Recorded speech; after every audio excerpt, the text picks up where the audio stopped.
He knows my name. A chill ran down my spine. What do you mean, Sophie? I asked, trying to keep my voice calm. Did you see someone in the house? She nodded. He's in the living room. He said he knows you too. And Ryan. I was fully awake now. My mind raced through all the possibilities. Could it be Mark? Could he have come back after all this time? But then why wouldn't he come upstairs? Something wasn't right. Before I could ask Sophie anything else, Ryan appeared in the doorway. His face was pale, and he looked just as scared as Sophie. Mom, he said, his voice barely more than a whisper. There's a guy downstairs. I think he's dead. The air seemed to freeze around me. What do you mean? I asked, my voice shaky. Ryan wasn't the type to joke around about something like this, especially not in the middle of the night. He's just lying there, Ryan said, face down on the floor. I didn't get close, but I think he's dead. I felt a wave of panic rising inside me, but I couldn't let the kids see it. I needed to stay calm for them. Okay, I said, standing up and grabbing my phone. You two stay here. I'm going to check. Mom, don't go down there, Sophie cried, grabbing onto my arm. Her small hand was trembling, and I could see the fear in her eyes. It's okay, sweetheart, I said, trying to sound more confident than I felt. I'm just going to take a look. You stay here with Ryan, all right? Ryan gave me a nod, though I could tell he didn't want me going down there either. I handed him my phone. Call 911 if anything happens, I told him, though I wasn't sure what I meant by anything. Slowly, I made my way down the stairs, my heart pounding in my chest. The house was eerily silent except for the creak of the floorboards under my feet. The closer I got to the living room, the colder it felt, like the temperature had dropped several degrees. When I reached the bottom of the stairs, I peered into the living room, and that's when I saw him. There was a man lying face down on the floor, just like Ryan had said. His body was still, his arms spread out awkwardly to the sides. For a moment, I didn't believe what I was seeing. My mind tried to rationalize it. Maybe he was just drunk or had fallen asleep, somehow wandered into the wrong house. But then I noticed something that made my stomach turn. His fingers, they were unusually long,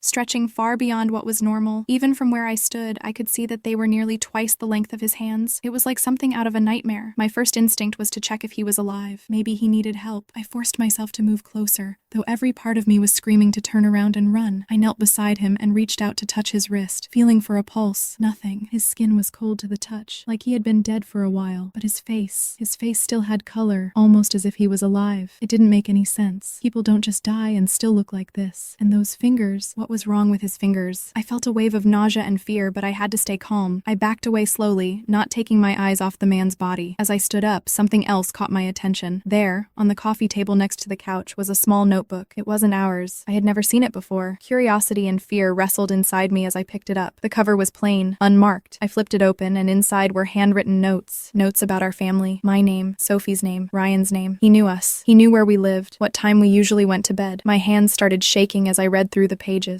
This man had been watching us. I dropped the notebook as if it had burned me. My mind was racing. Who was this man? How had he gotten into our house? Why had he been watching us? Suddenly, I heard a noise from upstairs. Footsteps. I rushed back up, nearly tripping over my own feet. Sophie and Ryan were still huddled in my bedroom, their eyes wide with fear. Did you call 911? I asked Ryan out of breath. He nodded. They said they're on their way. I felt a wave of relief, but it was short-lived. We weren't safe yet. Mom, Sophie whispered, her voice barely audible. He was talking to me. My heart stopped. What did he say? Sophie looked down at her hands, fidgeting with the edge of her blanket. He said there were so many things I could see. He said I would understand soon. A cold shiver ran down my spine. I didn't know what that meant, but I didn't like it. I pulled both of my kids close to me, trying to keep them safe as we waited for the police. The minutes felt like hours, but finally, we heard the sound of sirens approaching. 2 officers arrived, and I quickly explained what had happened, my words tumbling over each other in my rush to get it all out.